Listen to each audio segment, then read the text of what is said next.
Okay, let's meditate.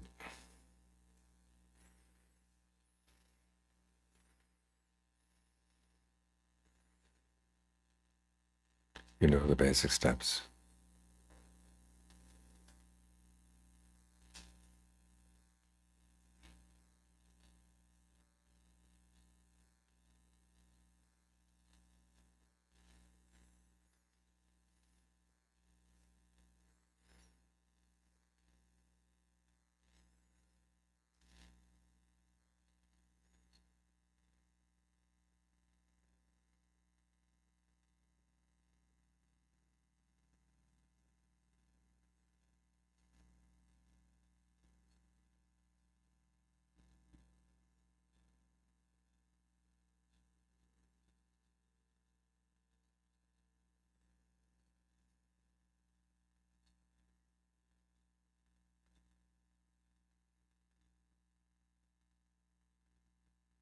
Spread thoughts of goodwill, starting with yourself. Tell yourself, may I be truly happy. Put an emphasis on the truly. It's possible to be happy about all kinds of things. But you want to find a happiness that lasts, a happiness that doesn't harm anybody. And that comes from developing good qualities inside yourself. Then spread goodwill to others. Start with people who are close to your heart, your family, your very close friends. May they find true happiness too. And then spread those thoughts out in ever-widening circles until you encompass the whole universe. You want to be able to sit here with no thoughts of ill will for anybody. Have no grudges.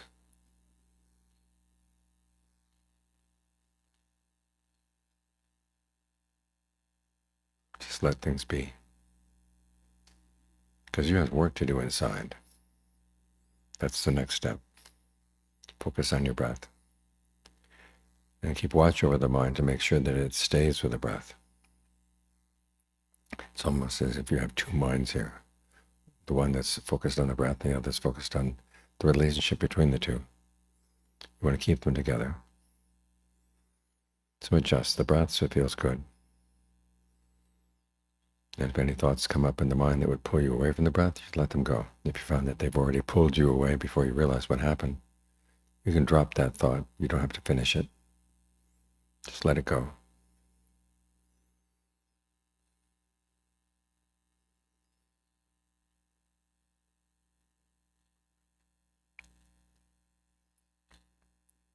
You want to establish yourself right here. You want to be able to watch your own mind. Because as the Buddha said, our happiness and our suffering come from within the mind. And we do things that lead to suffering because we don't know what we're doing. So the way around that, of course, is to be more alert to what you're doing. And it starts right here, with the mind at the breath. You talking to yourself. This is purely an internal matter.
Because the question of suffering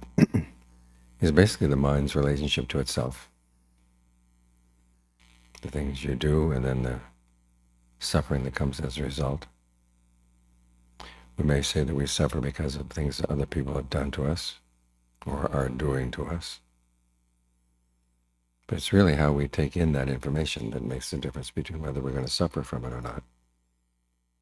Arahants can live in a world where people criticize them, mistreat them, but they don't suffer. So they're setting a good example, showing that this is possible, and that the real issue is inside. Now, when you solve this inside issue, as I said, it's your business, nobody else's, but other people will benefit. After all, if you're not acting on greed or aversion or delusion, you're not harming anybody. You're setting a good example. And sometimes just being around you will calm them down. So this is your responsibility right here, directly. Which is one of the reasons why the Buddha says modesty is a virtue on the path. We're not doing this to show off to anybody else. We don't have to make any notices on social media. It's really our own business. When you see your own stupidity, which is a lot of what awakening is all about, seeing how stupid you've been. It's an issue between you and you. Nobody else has to know. Sometimes, of course, you hear about psychic powers that develop in the course of the meditation, but again, nobody else has to know. Because if you start displaying them to other people, then it's pride on your part. It's one of the reasons why the Buddha said, if you have powers like this, or if you have any attainments at all in your meditation in terms of gaining concentration, gaining insights, you don't talk about them to others. You talk about them with your teacher so you can know what to do with them. But otherwise, you stay quiet. There are examples in the canon, some examples in the forest tradition where monks did display some of their powers, and they ended up regretting it because people got all excited about the powers. They're not interested in the Dharma at all. They're interested in the powers. They got learned for the practice. And John Lee tells the story of how he visited a home one time when the mother of the house had been paralyzed for decades. And they had been told by another monk who came through the area that another forest monk would be coming soon, and he would be able to cure the grandmother or the mother. And sure enough, he walked in the house and she was able to get up and bow, raise her hands and undulate to him. First time she'd moved in a long time.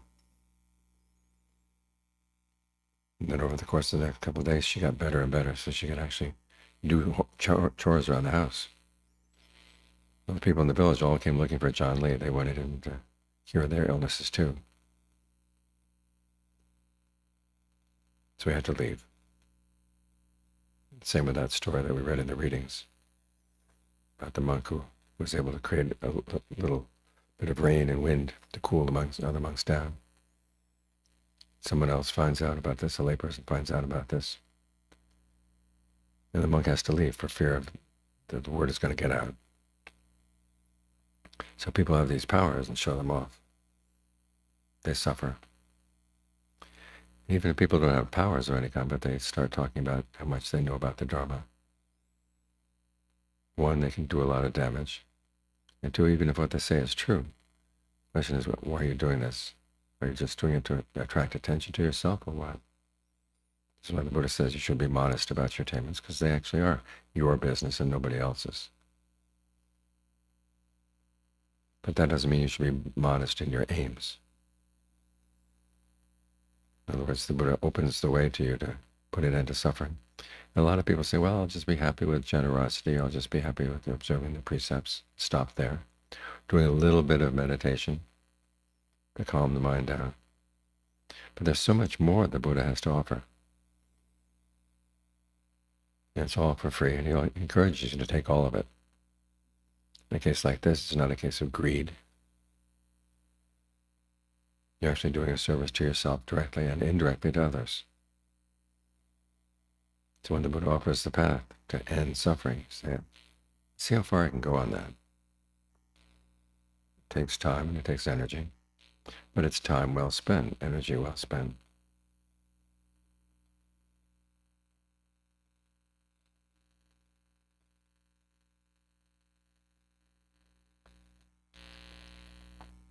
So be modest about what you can do, but don't be modest about what you aim for. The Buddha says there is something deathless inside of us. So that something has nothing to do with space or time. And it's the ultimate happiness. And we can find it by following his path. That was the good news he gave to the 5 brethren before he taught them the first sermon. He said that deathless has been attained.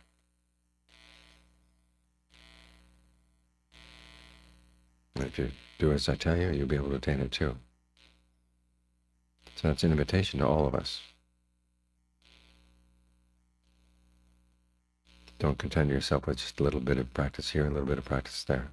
You can practice all day long. Again, nobody else has to know. But you can stay with your breath, stay grounded in your body, even as you do other chores. If there are chores that require you to do a lot of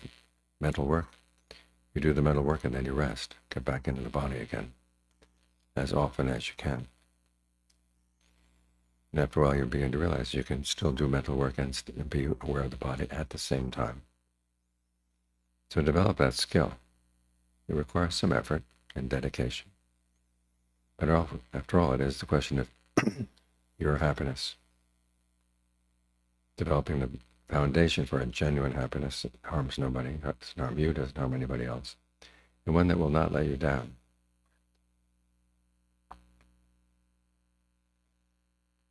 So something we can all do. The practice doesn't change from monks to lay people. Lay people have some more challenges in terms of other responsibilities. But it's basically the same practice for everybody. Be grounded as you go through the day. Notice when your mind slips off. Don't be content to let it just slip off and wander around. As soon as you sense that it's slipped off, you bring it back.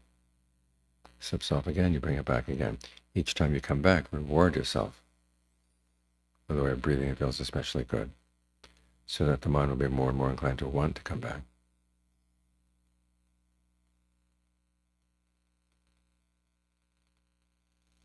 So be audacious in your practice, modest and not showing to other people what you know.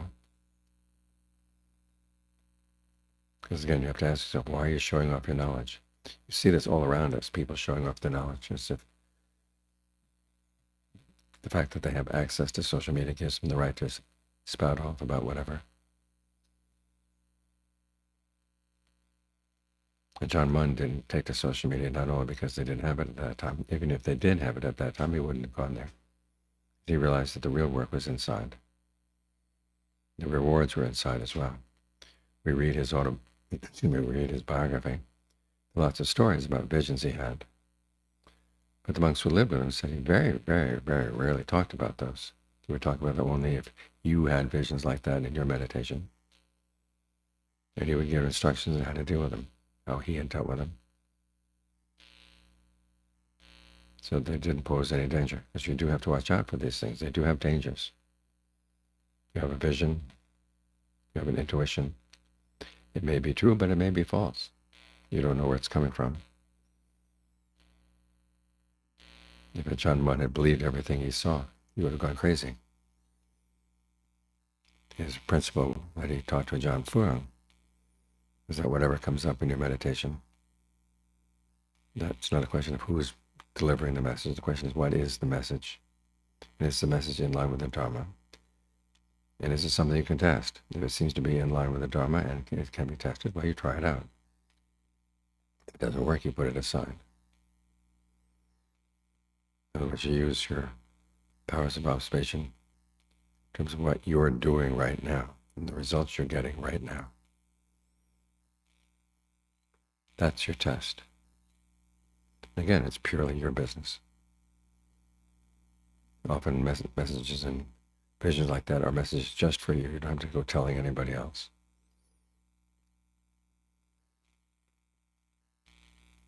And that way you're safe. You don't mislead anybody. You don't attract attention to yourself. It seems in the world nowadays everybody's trying to attract attention to themselves. But what do they do with that attention? Do they deliver messages that are of use to humanity? Or do they just sound off?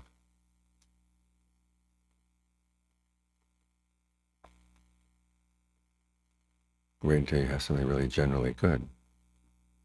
before you start sharing your knowledge with others. And even then, be careful. Share your knowledge when you know that it will be beneficial, not just for the sake of sharing. Have a purpose in what you say, what you reveal.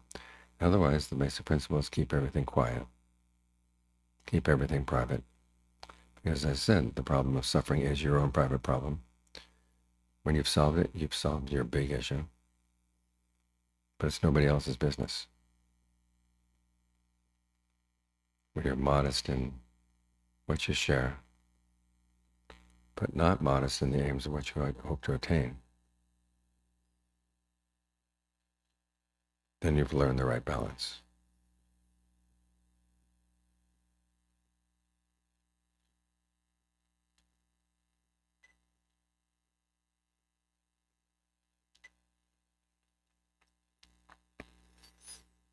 Yuk Kong Nao Ben Yuk Kong อาจารย์ทั่วไปใครๆก็ตั้งทั่วเป็นอาจารย์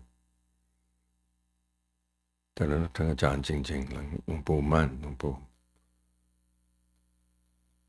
หลวงพ่อลีจามหาบัวถ้ามันเริ่มแรกถ้ามันก็เก็บตัว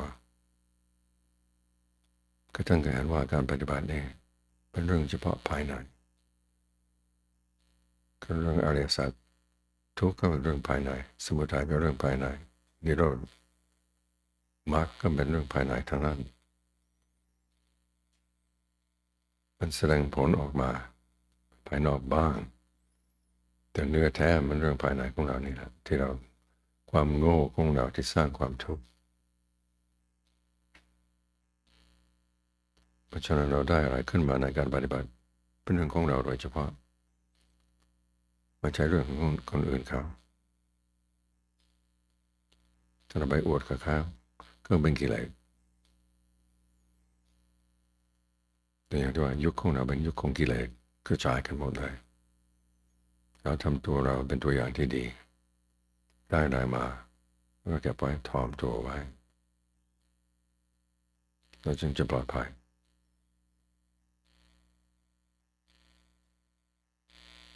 ก็ทำที่เห็นกันอยู่ครูบาอาจารย์บางองค์ก็เกิดดังขึ้นมาคนมาคิดมันจะทำลายท่านบ้างอิจฉาท่านบ้าง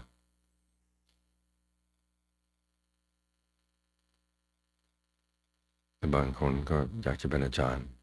ตั้งตัวขึ้นมาก็ล้มไปเลยขายหน้าเขา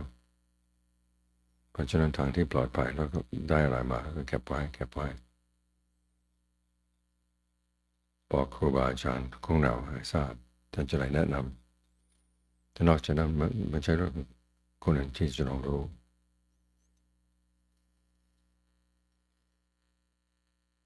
อย่างเรื่องปาฏิหาริย์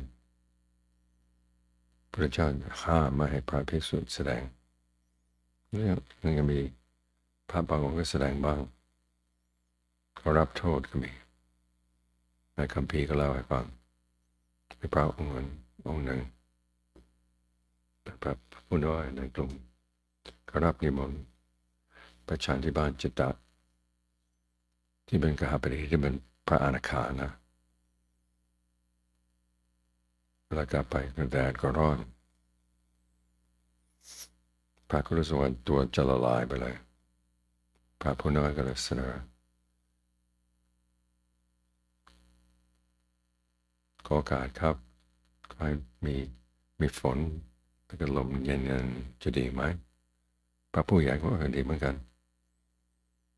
พระผู้น้อยก็เลยแสดงปาฏิหาริย์เมฆมาฝนปล่อยละมานิดเย็นๆลมก็พัดให้เย็นพ พอกลับมาถึงวัดพระผู้ใหญ่ก็ขอบใจต่างองค์ก็กลับไปที่กุฏิที่นี่จิตตะก็ตามไปก็เห็นก็เลยไปหาพระผู้น้อยนั้นบอกว่าเมื่อกี้เห็นว่าที่ท่านทำอะไรอีกได้ไหมพระก็มองหน้าพักหนึ่งก็บอกจิตตะก็เอาผ้าห่มปูที่ระเบียงก็เอาหญ้ามากองไว้ที่ผ้าห่มพระก็เลยเข้ามาในกุฏิไฟก็ออกมาในช่องรอดระหว่างประตูกับฝาผนังไหม้หญ้าทั้งหมดแต่ผ้าไม่เป็นไรจิตใจก็เห็นข่าวกับคนลุกพระออกมาก็พอไหมพอหรือยังพอแล้วครับแต่ท่านจะอยู่ต่อไปข้าพเจ้าจะรับผิดชอบเรื่องอาหารการกินจีวรที่พักที่อาศัยและยาบำบัดโรคพระก็ขอบใจพอจิตใจกลับไปถึงบ้านพระก็เก็บข้าวเก็บของไปเลยรู้อยู่ถ้าข่าวออกไปว่าท่านแสดงแบบนั้นก็ต้องมีเรื่องแน่ความสงบของท่านก็ถูกทำลายท่านพ่อหลีก็เหมือนกันอยู่ข้างนั้นท่านทุดงไปทางเหนือไปทางหมู่บ้านแห่งหนึ่งโยมก็นิมนต์ท่านเข้าไปในบ้านบอกว่าเราเคยมีพระองค์หนึ่งผ่านมาทางนี้บอกว่าจะมีพระป่าอีกองค์หนึ่งมาแม่เขามาพาดมาหลายปีแต่พระองค์แรกบอกว่าพระที่สองมันจะได้แก้โรคของ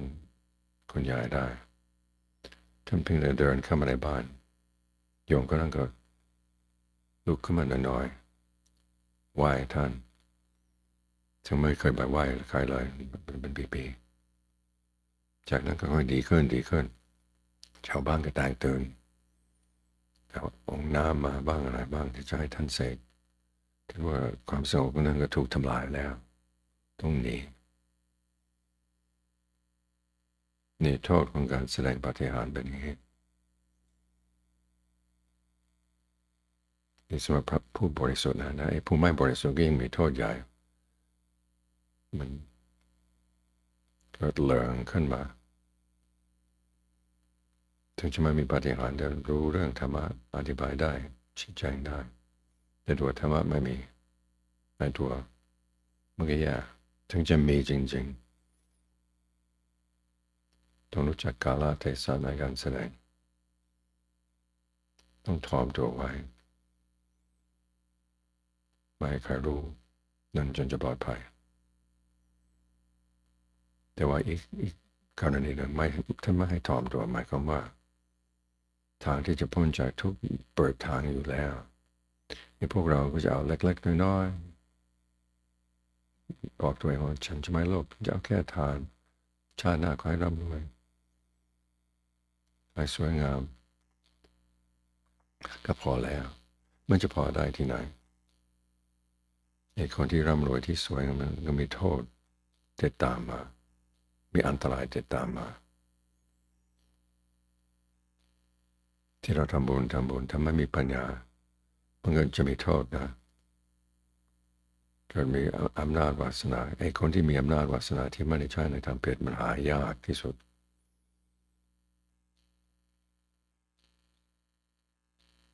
เพราะฉะนั้นทางที่ปลอดภัยก็ให้ได้ดวงตาเห็นธรรมจะบอกว่าโอ้ฉันไม่ไหวมันมากเกินไปมันไม่มากเกินไปท่านบอกว่าถ้าว่าท่านเป็นสิ่งที่มนุษย์ทำไม่ได้ท่านจะมาสอนนี่เป็นสิ่งที่เราทำได้จะต้องเอาใจใส่ในการปฏิบัติใจอยู่กับลมไม่ใช่เฉพาะเวลานั่งหลับตามาวัดมาวากลับไปทางบ้านก็อยู่กับลมทำงานก็อยู่กับลมขับรถไปก็อยู่กับลมให้ใจของเรามีฐานที่ตั้งที่มั่นคงเรารู้จักสังเกตตัวเองว่ากิเลสตัวไหนเกิดขึ้นมาเราจะแก้ไขยังไงเอาเป็นเรื่องเป็นราว ท่านเปิดทางให้ชี้แจงสมบัติที่เราพอจะเอาได้ที่เราจะเอามาเข้าท่านไม่เรียกว่าโลภท่านเรียกว่าอุตสาหะสัมปทาสมบูรณ์โดยความอุตสาหะ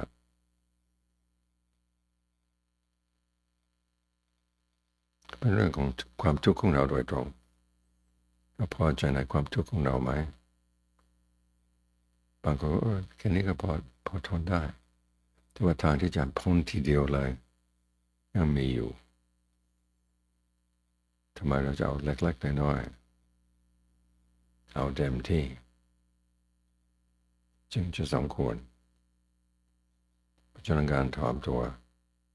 ต้องรู้จักกาลเทศะถ่อมตัวเวลาคนอยากจะรู้ว่าจะเห็นความรู้ความสามารถของเราเปิดเผยในน้อยที่สุดมันเรื่องของเราโดยตรงไม่ใช่เรื่องของเขาแต่ส่วนโอกาสที่จะปฏิบัติธรรมเอาเต็มที่เลยไม่ต้องถ่อมตนยกระดับจิตใจของเราให้สูงขึ้นเท่าที่จะทำได้เราจะได้ไม่เสียดายในภายหลัง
Before you leave meditation, think thoughts of goodwill once more.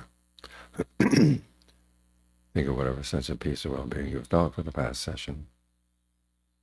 and dedicate it to others, either to specific people you know are suffering right now,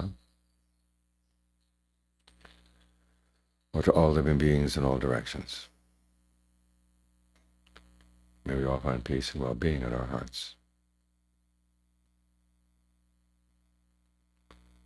ก่อนที่จะออกจากภาวนาให้แผ่เมตตา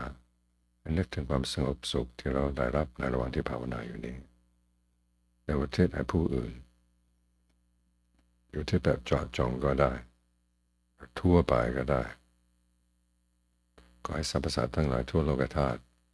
มีความสงบสุขทั่วหน้ากันเถิดส่วนผลบุญกุศลที่เราได้สร้างมาถ้าใครมีทราบเข้าโดยอนุโมทนานักยินดียกให้ขมดคิดอย่างนี้บุญของเราก็จะเพิ่มด้วย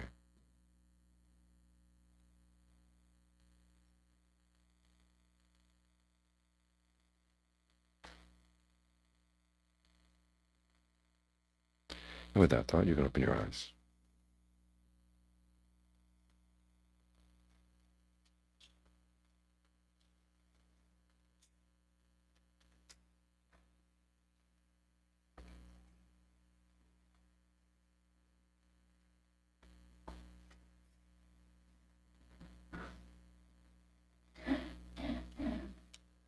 Any questions?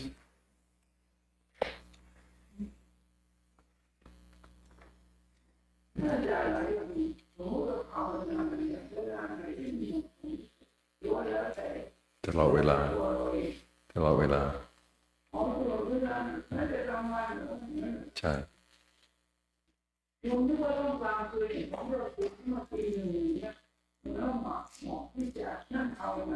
ก็มาตีท้าก็ตื่นขึ้นมากับภาวนาบ้าง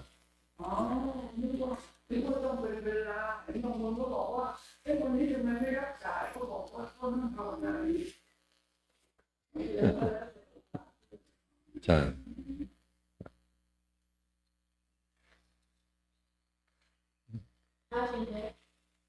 When we meditate,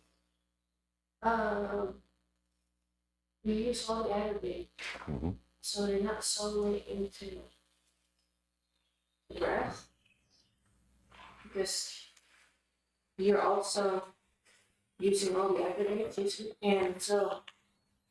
will that be okay if you explore your aggregate also and see in relation to the breath why? As long as you consider it.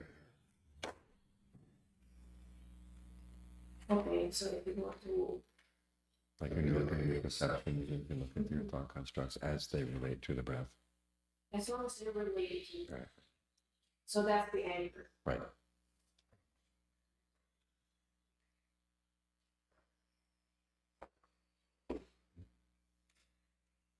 คำถามจากทางบ้านนะครับ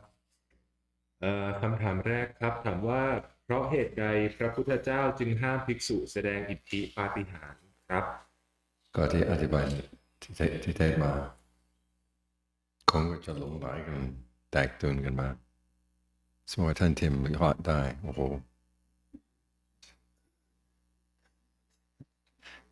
คงก็จะมากันแห่กันมาโดยจุดประสงค์มันก็ไม่ถูกครับจุดประสงค์ที่จะมาวัดควรจะเป็นเพื่อจะหาบุญหากุศลนี่ก็มาหาการแสดงแต่ท่านเทียมก็เกิดเหลิงขึ้นมาว่าตัวเองขอได้อาจารย์ขอไม่ได้ฉันดีกว่าอาจารย์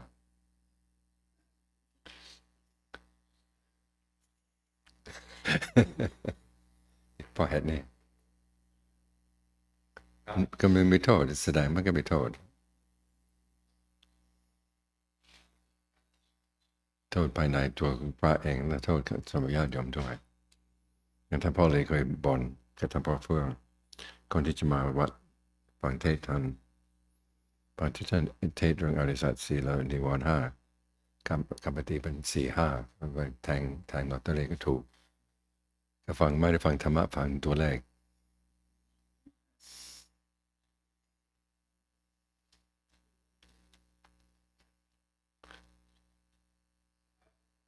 ที่สองเกี่ยวกับประเพณีครับ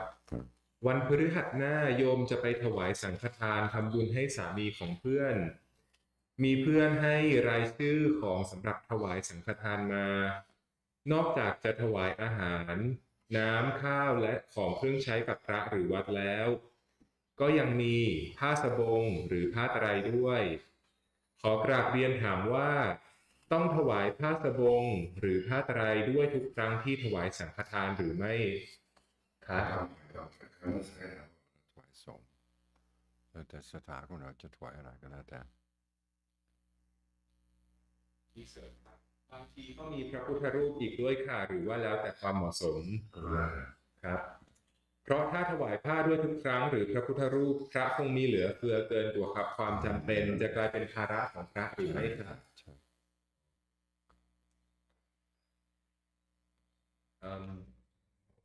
Next are English questions from home. What does it take to be successful in meditation to reach enlightenment for a female lay follower? Same as our guidance.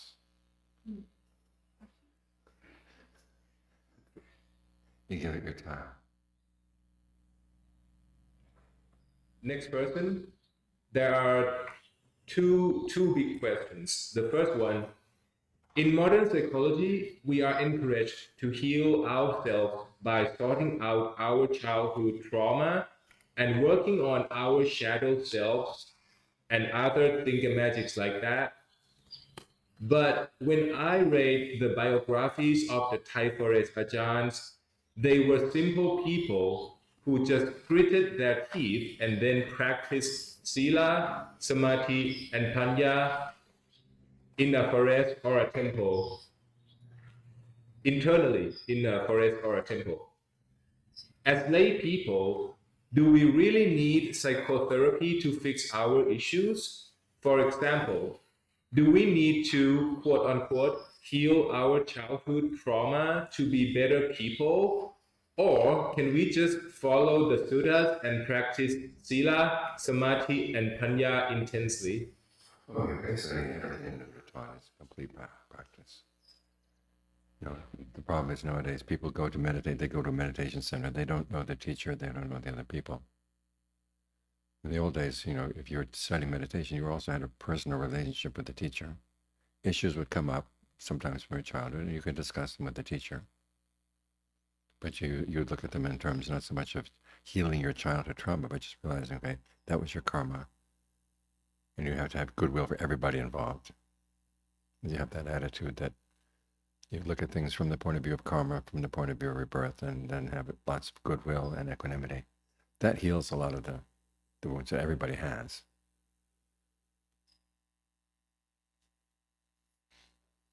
Second question is about the third and fourth precepts. The third precept, sexual misconduct. In a modern dating context, casual relationships are rampant. Suppose a person is neither married nor in a long-term relationship. Is it a breach of the third precept if he hang around, sleep around, has casual relations with multiple partners where all partners involved are also not attached to anyone else and all are not committed in any way? Wait until you're dating like that.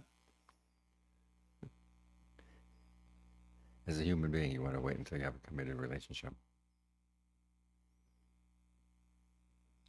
For the fourth Then precept, you've got the problem. Suppose the woman gets pregnant.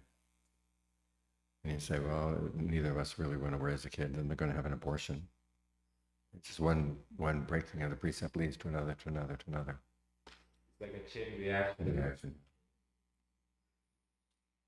And the whole purpose of the precepts is to keep yourself safe. So wait until you have a committed relationship and then have sex.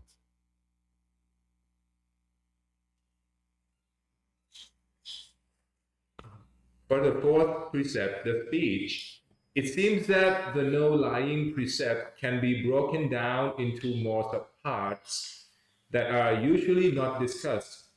Is it a breach of the fourth precept if a person makes harsh speech and idle chatter? do the following consider Yes. Telling a lie. Therefore comes the wrong speech, but only lying as a precept. Because there are cases where, a parent has to speak harshly to a kid for the kid to listen. There are cases where you have to warn somebody, like what would normally be divisive speech, but person A tends to abuse other people. If person B is getting involved with person A, you might want to warn person B that person A is dangerous. Strictly speaking, that's divisive speech, which is why there's no precept against it. You have to look at your intentions. The same with idle chatter. What is your intention for what I call social grease? Speak with one another just to create a good mood in the group. As long as you have a clear intention, okay, we're doing this to create a good mood, but then, okay, the good mood has been created, okay, stop. Because it was like any engine. If you have too much grease, after a while, it doesn't work anymore. But that's why there's no precept against these other three kinds of speech. The precept against lying covers only lies. No white lies. Do the following constitute You read this before. from the last person, what makes karma ripen? That's all the questions. Anything else? ในการใช้ชีวิตประจำวันถ้าเราทำงานที่ใช้ความคิดไปด้วยนะครับอย่างสมมุติถ้าท่านอาจารย์ต้องเขียนหนังสือหรืออะไรอย่างเงี้ยครับมีทริคยังไงในการอยู่กับร่างกายหรืออยู่กับลมนะครับว่าเป็นระยะดูลมดูร่างกายของเราให้มันดีเครียดตรงไหนก็คลายตรงนั้นเครียดตรงนั้นคลายตรงนั้นแล้วทำงานต่อทำเป็นระยะไป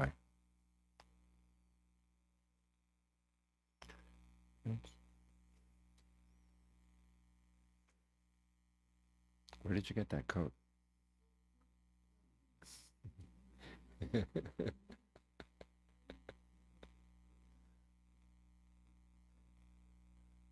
Okay.